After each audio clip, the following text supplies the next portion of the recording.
سيدنا محمد صلى الله عليه وسلم كان جالس مع اليما بيه، ويجي واحد الخبر ديال ان ولده سيدنا ابراهيم كيصح له. هنا الرسول صلى الله عليه وسلم القلب ديالو تزير عليه ويخرج من بلاصتو كيف ما كيوصفوا الصحابه، لان ابراهيم كان الولد الوحيد اللي عنده وكان عزيز عليه بزاف اكثر من الولد. وسيدنا ابراهيم كان يلاه تولد وعنده غير عام في العمر ديالو، كان عزيز بزاف على سيدنا محمد صلى الله عليه وسلم، لدرجه فاش يلاه تولد الرسول صلى الله عليه وسلم كان كيدور دار بدار وكيدق باب باب وكيقول لهم شوفوا الولد اللي تزاد عندي وسميتو ابراهيم. وانت واحد ما تخيل ان ابن الرسول اللي صيفطوا لنا الله سبحانه وتعالى غادي تزاد عنده ولد وغادي يموت. هنا الرسول صلى الله عليه وسلم غادي يجي واحد الحزن اللي عمرو جا في حياته، وقال واحد العباره اللي غادي تبقى راسخه في التاريخ الى يومنا هذا، وغادي تبقى راسخه في عقولنا وفي قلوبنا وفي تاريخنا الى يوم البعث. فقال صلى الله عليه وسلم: ان العين لتدمع والقلب لا يحزن وما نقول إلا ما يرضي ربنا وعلى فراقك يا إبراهيم لمحزونون.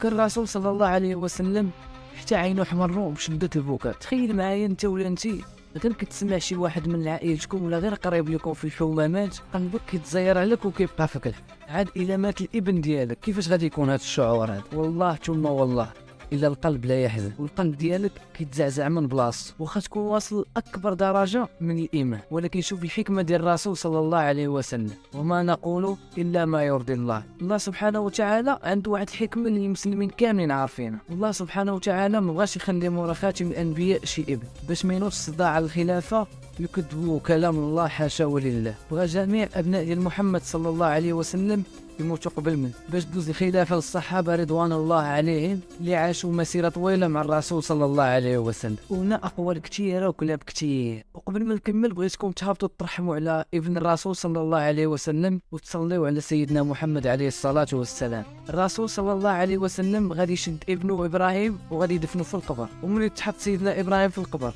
شنو قال لي سيدنا محمد صلى الله عليه وسلم؟ قال لي واحد الكلام لسيدنا عمر عليه. قال لي: يا إبراهيم، إذا أتاك الملكان وسولوك من هو ربك فقل لهم ربي الله الذي لا يلد ولا يولد. إذا سولوك ما هو دينك فقل لهم ديني الإسلام. وإذا سولوك من هو الرجل الذي بعث فيكم فقل لهم إنه أبي ثم أبي محمد صلى الله عليه وسلم. قصة موت سيدنا إبراهيم كتعتبر من أكثر الأحزان اللي دازوا على الرسول صلى الله عليه وسلم.